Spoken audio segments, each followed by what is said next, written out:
29. júna 2026. Izrael dokončil vylievanie viac ako 30 000 metrov kubických betónu do tunela v Gaze.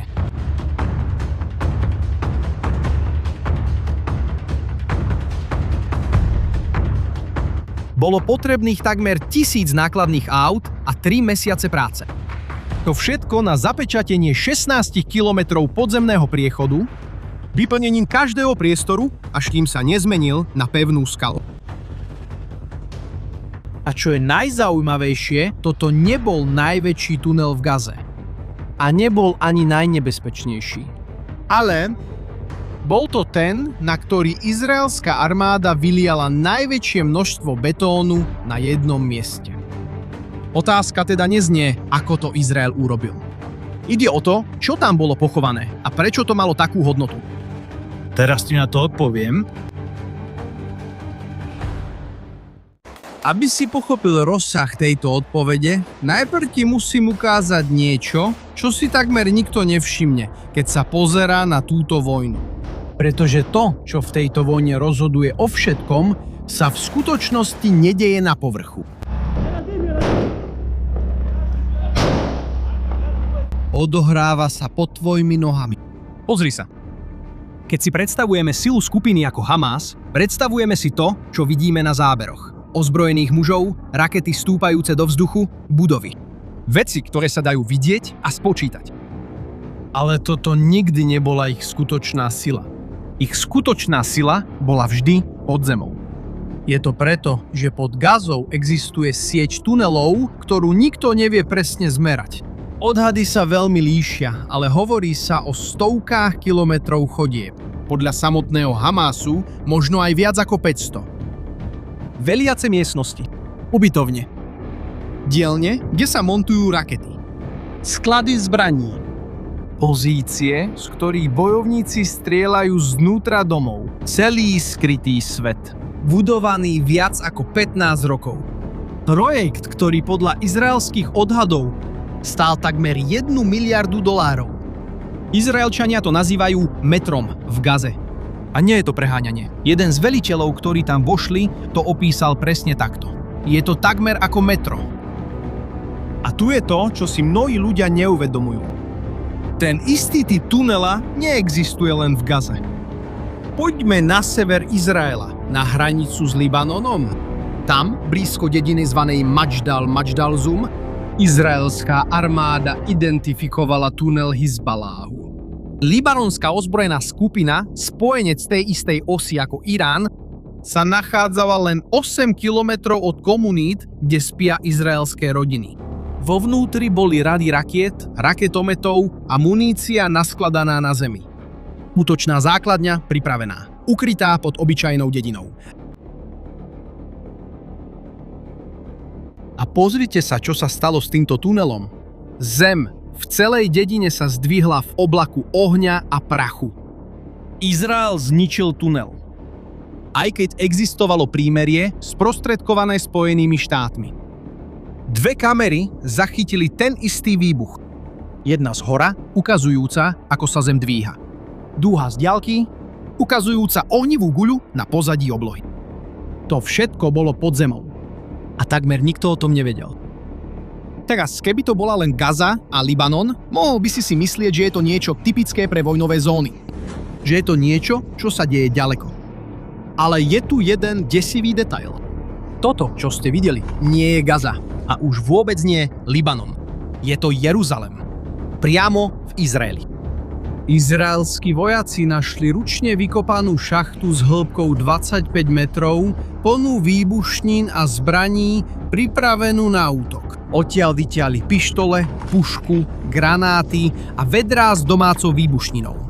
A potom všetko na diaľku odpálili, v záblesku, uprostred noci.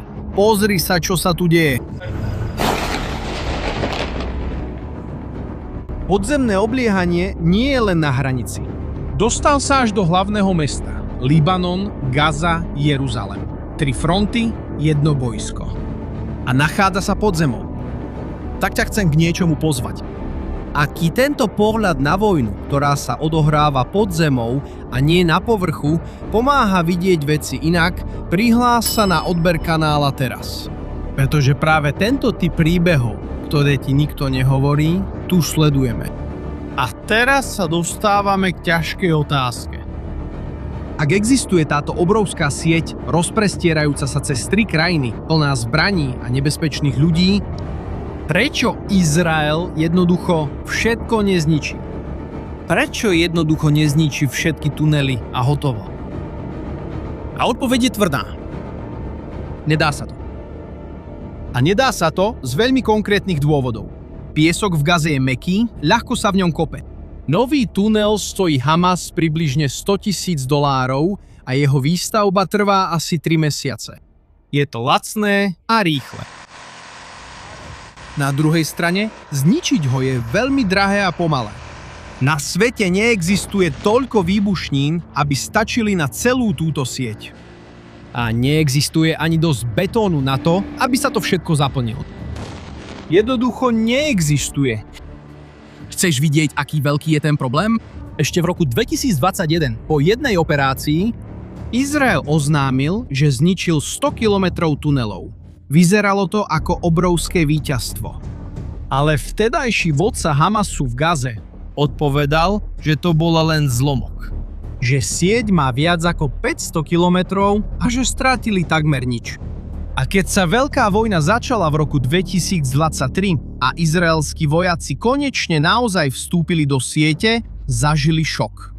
Našli tisíce prístupových šácht, oveľa viac než akýkoľvek predchádzajúci odhad. Sieť bola oveľa väčšia, než si ktokoľvek predstavoval. A stále, z veľkej časti, pokračovala pod nimi. Takže to je ono? Podzemná vojna je prehratá? Pretože ak nedokážete zničiť všetko, znamená to, že nepriateľ vyhral? A tu prichádza zvrat.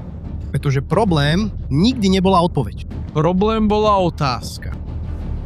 Otázka, ktorú si všetci kladú je, ako zničiť všetky tunely? Alebo možno, ako raz a navždy skoncovať s Hamasom? A tieto otázky nemajú odpoveď.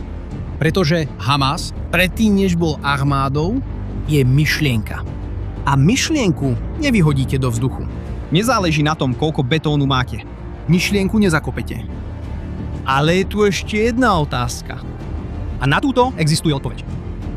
Správna otázka je, ako vezmete myšlienke schopnosť vás zabiť. Ako fyzicky odzbrojíte nepriateľa, ktorého nedokážete zlikvidovať? A odpoveď na túto otázku je celá dnešná stratégia Izraela. Namiesto toho, aby sa snažili všetko zničiť, to, čo sme už videli, že je nemožná misia, Izrael začal vyberať. Teraz izraelskí vojaci zoraďujú tunely podľa toho, akú silu dávajú nepriateľovi. Duely, ktoré prekračujú hranice a prinášajú zbrane zvonku, tieto sú prioritou. Tie, ktoré spájajú jednu oblasť s druhou a umožňujú nepriateľovi pohybovať sa skryto, priorit. Veliace miestnosti, srdce systému, najvyššia priorita. A čo povedať o malých tuneloch, miestnych, bez veľkej hodnoty? Tie možno nikdy nebudú zničené. A to je v poriadku. Pretože cieľom už nie je vymazať celú mapu. Cieľom sa stalo vziať nepriateľovi to, čo mu skutočne dáva moc. Izraelčania dokonca prestali hovoriť o ničení tunelov. Dnes hovoria o tom, že znemožnia ich používanie. Inými slovami, to znamená urobiť tunel nepoužiteľným. Nezáleží na tom, či jeho plášť je stále tam dole, pokiaľ to už nikto nemôže použiť na útok. A práve preto je betón taký dôležitý a taký vzácny. Zaplniť tunel betónom, zapečatiť 16 kilometrov, kým to nestvrdne na kameň, je príliš drahé na to, aby sa to robilo všade. Betón nie je pravidlom, je výnimočným riešením. To je to, čo Izrael vyhradzuje pre tie najcennejšie ciele zo všetkých. Tie, ktoré stoja za každý nákladný automobil. Čo nás privádza späť na začiatok. K tunelu tisícky kamiónov betónu. Pretože teraz už vieš, že to obrovské liatie betónu nebolo náhodné. Izrael nemíňa toľko len tak pre nič za nič. Ak si ten tunel zaslúžil maximálne opatrenie, Je to preto, že pri ňom stálo za to použiť maximálne opatrenie. A tu je otázka, ktorá zostala otvorená už na začiatku. Čo tam bolo vo vnútri? Ten tunel bol veliteľským centrom Rafahskej brigády, jednej z hlavných síl Hamasu na juhu Gazy. Tam dole bolo asi 80 miestností. Prechádzal po celú obytnú štvrť. Pod mešitami, školou, škôlkami, klinikou. Veliteľstvo ukryté pod bežným životom ľudí. Ale to nebolo dôvodom, prečo sa tento tunel zapísal do histórie. Bolo to kvôli jednému mužovi. Volal sa Hadar Goldin. Bol poručíkom izraelskej armády. Mal 23 rokov. Bol umelec. Rád maloval. Bol zasnúbený a o pár mesiacov sa mal ženiť. A 1. augusta 2014 bol v boji v Rafahu v Gaze. V ten deň platilo prímerie. Prímerie na 72 hodín, dohodnuté Organizáciou spojených národov a Spojenými štátmi, Ktoré začalo len pred niečo vyše hodinou. Malo to byť prestávkou. Krátky oddych. A práve počas tohto oddychu vyšli muži z Hamasu z tunela, zaútočili na Hadárovú jednotku, zabili 3 vojakov a jeho telo vtiahli pod zem. A tam zostalo telo Goldina. Nie na dni, nie na mesiace, ale na 11 rokov. 4120 dní. Po celý ten čas sa jeho rodina nevzdala ani jediný deň. Matka Lia a otec Simcha rozšírili meno svojho syna do celého sveta. Vystúpila v OSN v Ženeve a obracala sa na sálu plnú zástupcov krajín. Jej slová boli silné. Hovorila. Predstavte si, že by to bolo vaše dieťa. Roky. Cítili sa v tomto boji osameli. Museli bojovať dokonca aj o to, aby meno vlastného syna bolo zaradené do oficiálneho zoznamu. Ale neprestali.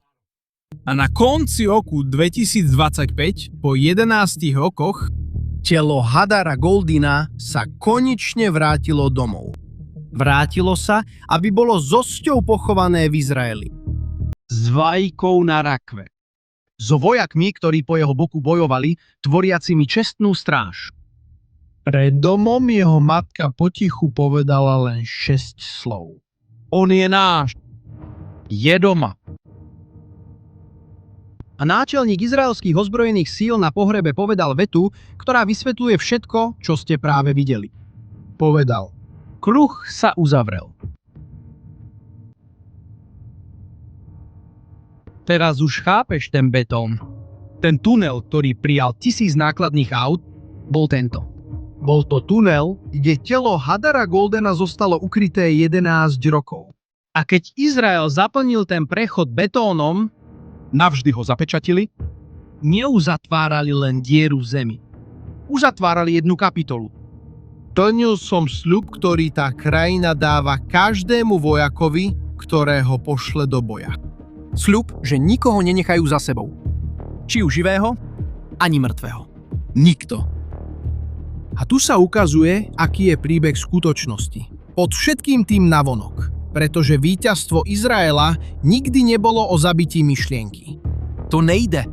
Víťazstvo spočívalo v tom, že z tejto myšlienky odstránili temnotu, v ktorej sa skrývala, a priniesli späť na svetlo to, čo tam dole pochovala. Ale tu sa to nekončí. A ty to musíš vedieť.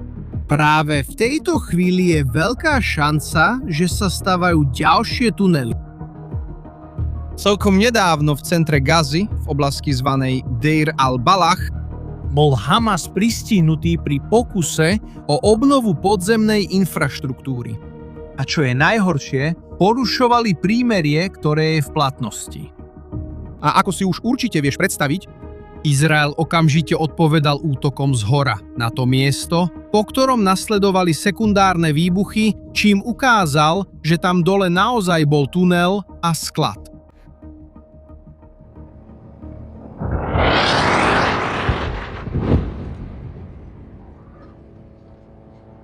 Pravda je, že pôda Gazy stále ukrýva stovky kilometrov chodieb.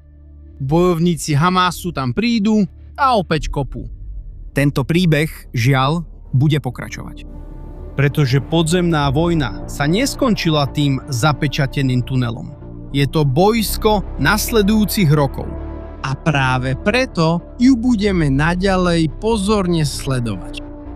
Ak chceš pochopiť túto vojnu, ktorá sa takmer neobjavuje v titulkoch, prihlás sa na odber kanála a zapni si upozornenia. Na záver by som chcel položiť jednu otázku. Jednu, na ktorú ani generáli nevedia s istotou odpovedať. Dá sa vôbec úplne zničiť tunely Hamasu? Alebo si vždy nájdu spôsob, ako ich znovu vykopať. Napíš do komentárov, čo si o to myslíš. Čítam komentáre. Veľmi pekne ďakujem, že ste sledovali až doteraz. Uvidíme sa v ďalšom videu.